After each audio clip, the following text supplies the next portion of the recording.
Hello जी, welcome back. बहुत time बाद मैं इस वीडियो में आज आई हूँ, तो आप देख सकते हैं मैं आपके लिए एक बहुत ही अच्छा आइडिया लेके आई हूँ। जो कि आप आइडिया लेके आई हूँ, लेकिन आप आइडिया नहीं लगा सकते कि ये किन किन चीज़ों से बना होगा। ऊपर का कपड़ा देखिए और ये अंदर इसके मैंने क्या डाला है, तो आप सोच भी नहीं पाएंगे। इतना सिंपल और इतना आसान और बिल्कुल बेकार चीज़ों से मैंने इसको बनाया है और बहुत ही अच्छा ये बना है। तो शुरू करते हैं। सबसे पहले वीडियो अगर आपको अच्छी लगी तो एक लाइक ज़रूर कर दीजिएगा। तो मैंने ये एक सर्कल में फैब्रिक कट कर लिया है। 2 फैब्रिक है, मतलब डबल में मैंने कपड़ा लिया था, उसको इस तरीके से सर्कल में काट लिया है। जितना भी साइज़ आपको बनाना हो आप उसके अकॉर्डिंग ले सकते हैं। मैंने ये आपने देखा कुछ 13.5 इंच का ये था सर्कल, मैंने उस हिसाब से लिया है। प्लेट या बाउल कुछ भी आप उसका मेजर करके आप ले सकते हैं इसको सर्कल में काटने के लिए। तो जैसा आप देख सकते हैं ये कुछ ऐसे चीज़ें आती हैं जो हम कभी शॉपिंग करते हैं, कुछ चीज़ों को इस तरीके से इन चीज़ों में रैप किया होता है। ये जो पतली सी स्पॉन्ज आती है, कई बार ये रेडीमेड कपड़ों में भी ये स्पॉन्ज लगी आती है, शर्ट्स में भी लगी आती है। तो इन्हीं का ही मैं यूज़ करके इसको बनाने वाली हूँ, जो कि बहुत ही सिंपल है और बहुत ही आसानी से ये बन जाता है। अब ये जो छोटे छोटे टुकड़े होते हैं ना, अभी कुछ बड़े भी हैं कुछ छोटे भी हैं, तो उन सबको ही हम इसमें एडजस्ट करेंगे। और इस तरीके से मैं इसको पिन लगा रही हूँ, क्योंकि ना गर्मी है तो मैंने ऑन किया हुआ है फ़ैन, तो फिर ये उड़ रहा था, तो इसलिए मैं यहाँ पे इसको पिन करके सेट कर रही हूँ, ताकि सभी टुकड़ों को इस तरीके से छोटे छोटे जो भी टुकड़े हैं तो उसको ऐसे इस तरीके से पिन लगा सकते हैं। तो यहाँ जहाँ जहाँ पे भी आपको ये सर्कल दिखाई दे रहा है, वहाँ वहाँ पे सभी जगह हम इसको ये स्पॉन्ज के टुकड़ों को इस तरीके से लगा लेंगे। ये जो पीसेस है मेरे पास, तो ये बहुत सारे बचे थे एक्चुअली। ये एक मैंने डिनर सेट लिया था, तो उसमें सभी बर्तनों को इस तरीके से इसमें उसको रैप किया गया था। तो कांच का डिनर सेट था, तो इसलिए तो ये सब चीज़ें मैंने संभाल के रख लिए थे कि एक दिन मैं बनाऊंगी, लेकिन डिनर सेट लिए तो बहुत टाइम हो गया, तो कब तब से ये पड़े हुए थे। तो फिर आज मैंने इनको निकाला और इनका यूज़ किया। और कुछ इस तरीके की स्पॉन्ज थी, इसका भी कुछ मैंने बनाया था ऑर्गेनाइज़र वगैरह, तो उसमें से ये बची हुई स्पॉन्ज थी। तो थोड़ी सी ये ख़राब सी थी, इसलिए ये पीस ऐसे बचा हुआ था, तो इसको भी मैं यूज़ कर रही हूँ। और भी आप जो इसको जितना भी आप थिक बनाना चाहें उस हिसाब से आप उतनी लेयर्स में आप इसको लगा सकते हैं। तो मैं यहाँ पे ज़्यादा थिक नहीं बनाऊँगी, क्योंकि फिर सिलाई लगाने में दिक्कत ना हो। तो फिर अब ये जो नीचे पिन लगाई थी ना, अब देखो ये मैंने ऊपर एक और जो स्पॉन्ज लगाई है। अब नीचे वाली जो पिन है ना, सभी पिन को निकाल के इस तरीके से इसको इसके साथ में ऐसे एडजस्ट कर देना है। अब पिन लगाने से फ़ायदा क्या होता है कि ना हमको ये बहुत ही अच्छे से इसकी सेटिंग मिल जाती है और एडजस्ट हो जाता है अच्छे से, बार बार इसको सेट नहीं करना पड़ता है। ये देखो, अब ये जो जितना भी एक्स्ट्रा है ना, इसको हम काट देंगे। तो ये सब सभी साइड से हम ये जो सर्कल है, सर्कल के अकॉर्डिंग हमको बाकी का जो एक्स्ट्रा चीज़ें हैं उनको काट देनी है। तो देखो ये भी इस तरीके से आ गया। अब इसके ऊपर जो बाकी के बचे टुकड़े हैं ना, वो भी हम लगा सकते हैं, बट ये इतने में ही हो जाएगा, उसका कुछ और बनाऊंगी। तो फिर ये ना मैंने ये साइड से भी पिन लगा लिए हैं, क्योंकि वो जो अंदर वाली पिन है ना उनको मैं निकाल दूँगी, क्योंकि उसके ऊपर एक और फैब्रिक आएगा ना, तो फिर वो नीचे चली जाएंगी पिन, फिर उनको निकालना मुश्किल हो जाएगा। तो फिर ऐसा है कि सिलाई लगानी है, तो फिर सिलाई जो सुई होगी ना मशीन की, वो टूटने का डर भी रहेगा। तो फिर ये ऐसे इसको सेट करना है। तो फिर इस तरीके से ये जो पिन है ना, ये वाली तो ऐसी लगी रहने दूंगी, जो नीचे से मैंने अभी फैब्रिक के ऊपर से लगाई है। अब ये जो अंदर से पिन लगाई है ना, इनको इसके ऊपर से लगा देती हूँ इस तरीके से, तो ये जो फैब्रिक है ये भी आसानी से उसके साथ सेट हो जाएगा। नहीं तो फिर नीचे वाली जो फैब्रिक में पिन लगाई है या फिर वो निकाल के इसके साथ एडजस्ट कर सकते हैं, या फिर ये जो हमने स्पॉन्ज के पीसेस के ऊपर ये पिन लगाई थी ना, जितनी भी, ये सभी को निकाल के जहाँ जहाँ भी लगाई हैं बस वहीं वहीं पे लगा देना है। बस इसके साथ ये फैब्रिक जो है वो ऐड कर देना है। तो टुकड़े जितने भी जो अंदर मैंने पीसेस लगाए हैं ना, कितने भी छोटे हों कितने भी बड़े हों, आप उसका यूज़ कर सकते हैं। तो पिंस को सबको मैंने सेट कर दिया है। अब मैं यहाँ पे लगा रही हूँ इसके सिलाई। पूरे राउंड में हम लगाएंगे सिलाई। तो बहुत ही सिंपल है, बहुत आसान है। और अब लगाते हैं आसानी से। आप कितना भी ये तरीका यूज़ करके ना आप कितना भी बड़ा ये मैट बना सकते हैं, और इसका आप कोई भी यूज़ कर सकते हैं। जैसे कि आप इसको रनर के रूप में यूज़ कर सकते हैं, सेंटर टेबल पे या डिनर टेबल पे यूज़ कर सकते हैं इसको, है ना। तो आप इस तरीके से डोर मैट के तौर पे भी यूज़ कर सकते हैं। बट डोर मैट का ये है कि ये जो स्पॉन्ज होती है तो फिर वो पानी एब्जॉर्ब नहीं करती है, तो आप इसका कुछ और यूज़ कर सकते हैं।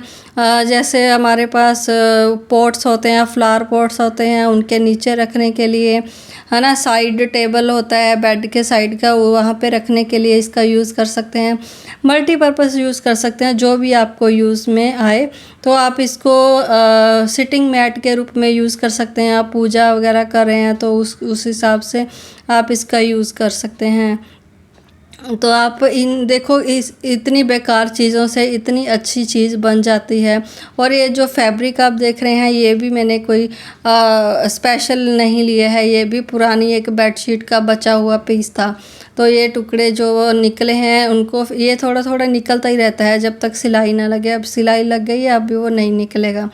अब यहाँ पे राउंड में पूरी सिलाई लग गई है ना, तो जो पिन है वो मैं निकाल दूँगी। तो अब ये बिल्कुल भी इधर उधर कहीं नहीं जाएगा। पिन इसलिए मैं निकाल रही हूँ क्योंकि अब इसमें लगाएंगे सिलाइयाँ। तो जैसे क्विल्ट होता है ना, क्विल्ट बोलते हैं उसको, तो उस तरीके से हम इसमें सिलाइयाँ लगाएंगे, एक डिज़ाइन भी बन जाता है। तो जैसे ये सिलाई लगाई है ना राउंड में, यहाँ पे मैं 1-1 इंच का मार्क लगा रही हूँ आपको दिखाने के लिए। मैं तो वैसे ऐसे ही सीधी सिलाइयाँ लगा दूँगी, तो ताकि आपको अच्छे से समझ आए और दिखे। तो मैं यहाँ पे ये जो सिलाई लगाई है इसके जस्ट 1 इंच का डिफरेंस देते हुए यहाँ पे मार्क कर लिया है। इसके ऊपर से सिलाई लगाएंगे। इसी तरीके से बाकी की अंदर की सिलाइयाँ भी लगाते जाएंगे। तो यहाँ से मैंने सिलाई शुरू की है। अब ये जो मार्क लगाया है ना 1 इंच का, एक दूसरी सिलाई से 1 इंच का डिफरेंस देके, तो इस तरीके से ये सिलाइयाँ लगाते जाना है राउंड में। तो इसी तरीके से मैंने यहाँ पे थोड़ा सा, क्योंकि ये थिक है ना, वो मशीन का जो प्रेशर है वो मैंने थोड़ा कम कर दिया है, फुट का लूज़ कर दिया है। ठीक है, तो इससे क्या होगा कि धागा जो है बार बार नहीं टूटेगा, क्योंकि धागा टूट रहा था स्टार्टिंग में, तो फिर इस तरीके से धागा नहीं टूटेगा। तो फिर जो इसकी सुई है ना वो भी आप चेंज कर सकते हैं। 16 या 18 नंबर की सुई यहाँ पे यूज़ कर सकते हैं, क्योंकि हमको कोई भी थिक कपड़ा सिलना होता है तो उसके लिए सुई बड़ी लगती है। तो देखिए इस तरीके से ये यहाँ से शुरू किया, इस तरीके से ये सिलाई लगाई, 1 इंच का मैंने ये डिफरेंस दिया। सेम उसी तरीके से अंदर जो सिलाइयाँ एक इंच के डिफरेंस से ऐसे ही सिलाइयाँ लगाते जाना है। देख सकते हैं आप कितना सुंदर ये सर्कल लग रहा है। कोई भी आपको कोई और आइडिया आ रहा है, ये बनाते बनाते कोई भी आप डिज़ाइन इसमें डाल सकते हैं।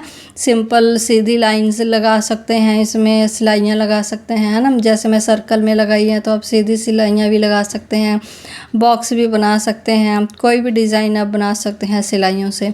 तो इस तरीके से 1-1 इंच के डिफरेंस से मैंने इसको कवर कर लिया है पूरे। इस मैट पे सिलाइयाँ लगा देनी है। तो जैसा मैंने आपको बताया कि पुराने कपड़ों का यूज़ किया है, बेकार टुकड़ों का यूज़ किया है, जो कि हम ऐसे ही फेंक देते हैं, चीज़ को यूज़ कर लेते हैं, चीज़ें ऐसी जो होती हैं वो फेंक देते हैं। और उन्हीं से ही देखो ये कितना अच्छा ये बन गया, और ये वॉशेबल भी है, तो आप इसको कभी भी धो सकते हैं, है ना। तो ज़रूर इस तरीके से ऐसी चीज़ें बनाइएगा। और आपके पास कोई और आइडिया हो तो वो मुझे कमेंट में ज़रूर बताइएगा, मैं ज़रूर ट्राई करूँगी उसको भी कि और इसका बाकी के बचे हुए टुकड़ों का मैं और क्या बना सकती हूँ, तो वो भी मुझे आप बता सकते हैं। तो यहाँ पे ये जहाँ पे ये ख़त्म होता है सभी, यहाँ पे थोड़ा सा इसको पक्का कर लेंगे इस तरीके से, फिर इसको बाहर निकाल लेंगे। तो ये देखिए ये हो गया है, अब इसको निकाल लेंगे।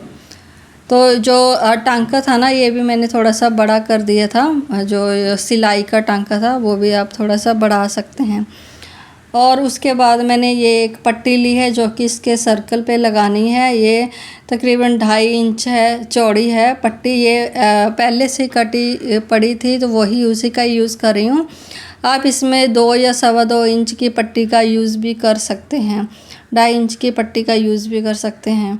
तो बस ये छोटी तो नहीं थी, मुझे लग रहा था कि थोड़ा सा छोटा कभी पीस थोड़ा सा भी फ़र्क पड़ जाता है, छोटा ना पड़ जाए, इसलिए मैंने इसको यहाँ से थोड़ा सा जॉइंट लगा दिया है। और मैंने आपको भी दिखाया है कि अगर ये सर्कल में पूरा ना आए पट्टी तो आप इसको इस तरीके से जॉइंट लगा सकते हैं।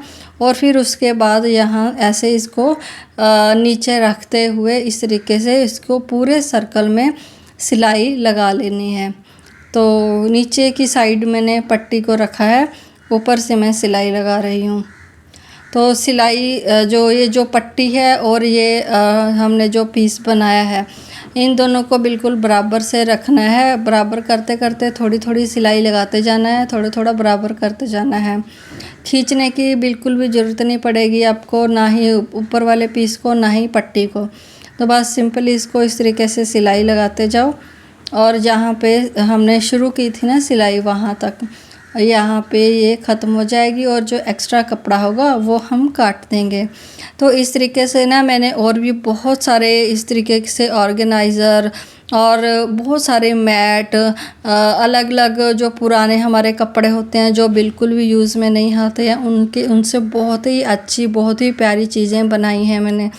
तो वो वीडियो आप मेरे YouTube चैनल पे जाके ज़रूर देखिएगा। बहुत सारी वीडियोज़ हैं, बहुत सारे DIYs हैं, तो उनमें से कोई भी आपके काम का हो सकता है, तो आप ज़रूर उनको देखिएगा। तो इस तरीके से इसको पहले मैंने देखा, जैसे सिलाई पूरी करने के बाद अब इसको बाहर ऊपर की साइड मैंने पट्टी को ले लिया है। अब इसको एक फ़ोल्ड करना है, फिर इस तरीके से इसके ऊपर सिलाई लगाते जाना है। कोशिश करनी है ये जो पट्टी की चौड़ाई है सभी साइड से आप बराबर रखें। तो एक्स्ट्रा कपड़ा हो तो वो आप अंदर की ओर फोल्ड करते जाओ। तो जब ये सिलाई लग जाएगी, यहाँ पे हमने सिलाई शुरू की थी, ये यहाँ पे ये जॉइंट आया था, तो वहाँ पे भी हमको ऐसे सिलाई लगानी है। इसको यहाँ से थोड़ा सा पक्का कर देंगे जहाँ पे जॉइंट था, तो इसके ऊपर से घुमाते हुए सिलाई को बाहर निकाल लेंगे। इस तरीके से ये मैट बनके रेडी हो गया है। बहुत ही सुंदर लग रहा है, आप देख सकते हैं। इसका कोई भी आप यूज़ कर सकते हैं। इसको ट्राई ज़रूर कीजिएगा, बनाइएगा और मुझे कमेंट में ज़रूर बताइएगा कैसा बना। बिल्कुल सिंपल बेकार चीज़ों से ये कितना सुंदर ये मैट्स बन के रेडी हो गया है। कितना भी बड़ा या छोटा आप बना सकते हैं अपने अपनी ज़रूरत के हिसाब से। तो ज़रूर बनाइएगा और मुझे बताइएगा। मैं मिलती हूँ आपको एक और नई वीडियो के साथ। Thank you for watching.